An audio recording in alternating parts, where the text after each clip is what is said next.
வாழ்த்துக்கள் நிறைய சொல்லியிருக்காங்க, தீபாவளி ஓகே. வாழ்த்துக்கள். மற்றபடி கொஸ்டின் அவ்வளவுதான் கேட்டிருக்காங்க சார். நல்லது நல்லது, ரொம்ப ரொம்ப சந்தோஷம். இந்த தீபாவளி திருநாள், நாளை இருக்கக்கூடிய தீபாவளி திருநாள் சந்தோஷமா கொண்டாடுங்க. ரொம்ப சந்தோஷம் அனைவருக்கும். தீபாவளி நாள் வாழ்த்துக்கள். இந்த தீபாவளி சூழல்ல என்ன செய்யணும், என்ன செய்யக்கூடாது, அது ரொம்ப ரொம்ப முக்கியமானது. காலையில சூரியன் உதயமாகி சூரியனை பார்த்தா கண்ணை கூசுறதுக்கு முன்னாடி, அதாவது குறிப்பா 7 மணி 7:30 மணிக்கு முன்னாடியே நாம எண்ணெய் தேய்த்து குளிக்க வேண்டும். 8 மணிக்கு மேல 9 மணி 10 மணி 11 மணிக்கெல்லாம் எண்ணெய் தேய்ச்சி வச்சுக்கிட்டு குளிச்சா அது எண்ணெய் குளியல் கிடையாது. தயவு செய்து அந்த மாதிரி தீபாவளிக்கு எண்ணெய் தேய்ச்சி குளிக்கிற பழக்கத்தை செய்யாதீங்க. இல்ல எப்போ எண்ணெய் தேய்ச்சி குளிச்சாலுமே அதனால இந்த உடம்புக்கு ஒரு பலன் கிடைக்கணும், புரோஜனம் ஆகணும் அப்படின்னா அந்த 7 7:30க்குள்ள குளிக்கணும். அன்னைக்கு மட்டும் வெந்நீர், மற்ற நாள்லாம் பச்சை தண்ணி. ஓகே. அந்த எண்ணெய் என்ன மாதிரியான எண்ணெய் இருக்கணும்னா நல்ல எண்ணெய். எள்ளுல ஆட்டி எடுத்த எண்ணெய்க்கு பேரு நல்ல எண்ணெய். ஏன்னா அதுதான் எண்ணெய்கள்லயே நல்ல எண்ணெய்ங்கிறதுனால அதுக்கு பேரு நல்லெண்ணெய். எள்ளு எண்ணெய்னு பேர் வைக்காம தமிழன் அப்படி ஒரு அற்புதமான பேரு. அந்த நல்லெண்ணெய 100 மில்லி நல்லெண்ணெய் அப்படின்னா அதை லைட்டா சூடு பண்ணணும். பச்சை எண்ணெயா பயன்படுத்தக்கூடாது. லைட்டா ஹீட் பண்ணும்போது 5 மிளகு நச்சு போடலாம், அல்லது 5 பூண்டு நச்சு போட்டு அது கொதிக்கிறதுக்கு முன்னாடி இந்த பூண்டையோ அல்லது மிளகையோ நச்சு போட்டு அது கலர் மாறி ஆவி வர்ற பக்குவத்துல இறக்கி வச்சு அது ஒரு பாட்டில வடிகட்டி வச்சுக்கிட்டு அல்லது அப்படியே கூட வச்சுக்கலாம். அந்த எண்ணெயை குறைந்தது 3 மாதம் நம்ம மீண்டும் சுட வைக்க வேண்டிய அவசியம் இல்லை. ஒரு தடவை மட்டும் அதோட பச்சையத்தை முறித்தா போதும், பயன்படுத்தலாம். அதுதான் மிகச்சிறந்தது. அதாவது பூண்டு போட்டு அந்த எண்ணெயை முறிக்கலாம் பச்சையத்தை. அதற்கடுத்து மிளகு போட்டு அல்லது சுக்கு, அவரவருடைய அதாவது கை கட்டைவிரல் அளவுக்கு ஒரு சின்ன சுக்கை எடுத்து நச்சு அதுல போட்டு அந்த எண்ணெய் லைட்டா அதோட சாறு இறங்கணும்னே இறக்கி வச்சுட்டு அந்த எண்ணெயை பயன்படுத்தலாம். பச்சை எண்ணெயை தேய்ச்சி குளிக்க கூடாது. அது ரொம்ப ரொம்ப முக்கியம். எப்போதுமே அதை தேய்க்கக்கூடியது அப்படின்னு பார்த்தோம்னா கால் கட்டவரல் நகத்துல அப்ளை பண்ணி உள் பாதத்துல அப்ளை பண்ணிட்டு அதுக்கப்புறம் தொப்புள், அதுக்கப்புறம் நெஞ்சு குழி, தொண்டை குழி, அதுக்கு அடுத்து கைக்கு அப்ளை பண்ணி கடைசியில உச்சி குழிக்கு அப்ளை பண்ணிட்டு கண்ணுல ஒரு சொட்டாவது எண்ணெய் விடலாம். அது மிளகு அந்த மாதிரி பூண்டு போட்டிருக்கும் போது எரியும் அப்படின்னு பயப்படணும்னா அதனால கண்ணுக்கு எந்த பாதிப்பும் வராது. காதுக்கு ஒரு சொட்டு விடலாம், நிறைய விட வேண்டாம், சும்மா 1 டிராப் விட்டா போதுமானது. அதே மாதிரி மூக்குக்கு அப்ளை பண்ணணும், உதடு, வாய்க்கு, புலன் உறுப்புகள் எல்லாத்துக்குமே அப்ளை பண்ணணும். எங்கேயும் எண்ணெய் படாம இருக்கக்கூடாது, உடல் முழுவதும் அப்ளை பண்ணணும். ஒரு அரை மணி நேரத்துல இருந்து 1 மணி நேரம் அதிகபட்சம் இருந்தா போதும். உடம்புல வெந்நீர்ல சோப்பு போடாம சியாக்கா, கடலை மாவு, பாசிப்பயிர் மாவு வச்சு தேய்ச்சி குளிச்சாலே போதுமானது. அன்னைக்கு மட்டும் வெந்நீர், மற்ற நாள்லாம் பச்சை தண்ணி. அப்ப இந்த காலையில எண்ணெய் குளியல் அப்படிங்கிறது 8 மணிக்கு முன்னாடியே முடிச்சோம்.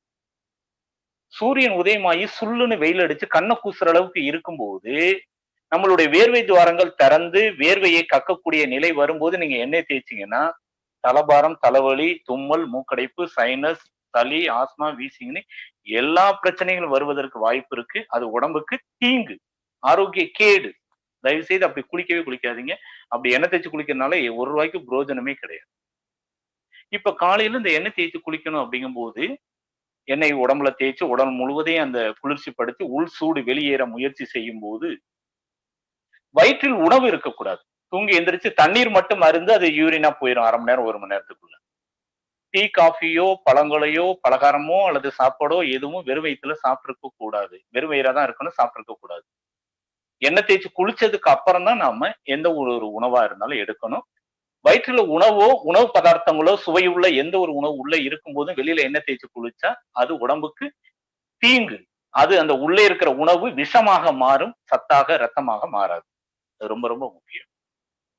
சரி, எண்ணெய் தேய்ச்சி குளிச்சதுக்கு அப்புறம் சாப்பிடுற உணவு அப்படின்னா பலகாரங்கள், எண்ணெய் பலகாரங்கள் எல்லாத்தையும் நீங்க சாப்பிடக்கூடிய டிஃபன் சாப்பிட்டா டிஃபன் அல்லது சாப்பாடு சாப்பிட்டா சாப்பாடோட அந்த கார்போஹைட்ரேட்டோட சேர்த்து சாப்பிட்டீங்க அப்படின்னா அதனால எந்த பாதிப்பும் வராது. இடைவெளி நேரத்துல நீங்க சாப்பிடுறது எண்ணெயில வறுத்த பொரிச்ச பலகாரங்கள் இல்லாம உருண்டை, மாவு உருண்டை, மற்ற பல உணவு, அதாவது மற்ற பலகாரங்கள், அதாவது எண்ணெயில வறுத்து பொரிக்காத பலகாரங்களை இடைவெளி நேரத்துல சாப்பிடுங்க. வெறும் வயிற்றுல என்ன பலகாரம் சாப்பிட்டீங்கன்னா குறைந்தது 1/2 மணி நேரத்துல இருந்து 1 மணி நேரத்துக்கு தண்ணி குடிக்க கூடாது. அப்படி தண்ணி குடிச்சிங்கன்னா நெஞ்சு கரிப்பு, நெஞ்செரிச்சல், புளிச்ச ஏப்பம், வயிற்றுப்புண், அல்சர்ல இருந்து எல்லா பிரச்சனையும் வரும். அது பிபி, ரத்த அழுத்தத்தை ஏற்படுத்தும், படபடப்பை உருவாக்கும், மயக்கத்தை ஏற்படுத்தும், உடம்புக்கு ஆரோக்கிய கேடு. இப்ப வெறும் வயித்துல என்ன பலகாரம் சாப்பிடக்கூடாது, சமைச்ச உணவோட சேர்த்து சாப்பிடலாம், அல்லது வெறும் வயித்துல சாப்பிட வேண்டிய நிலை இருந்தது, விரும்பி சாப்பிட்டா 1/2 மணி நேரத்துக்கு தண்ணி குடிக்க கூடாது. அது ரொம்ப ரொம்ப முக்கியமானது. ஓகே. அதே மாதிரி மதிய உணவு அப்படிங்கிறது இயல்பான உணவு எடுத்துக்கலாம். நீங்க அசைவம் சாப்பிடக்கூடியவங்க சாப்பிட்டுக்குங்க, அது உங்களுடைய தனிப்பட்ட விருப்பம். பாரம்பரியமா நாங்க பழகிட்டோம் அப்படின்னா அது உங்களுடைய விருப்பம். கட்டாயம் சாப்பிட்டே ஆகணும்னு கட்டாயம் இல்லை, சாப்பிடாம இருந்தாலும் தப்பு இல்லை. விருப்பப்பட்டு பழக்கத்துல இருக்கிறவங்க கடைபிடிச்சுக்கலாம், ஒன்றும் தவறு. ஆனால் எண்ணெய் தேய்த்து குளித்த அன்று வெகு தூர பயணம் செய்யக்கூடாது. 3 மணி நேரம் 4 மணி நேரம் தொடர் பயணம், வெகு தூர பயணம் செய்யக்கூடாது. லோக்கல்ல போயிட்டு வரலாம்.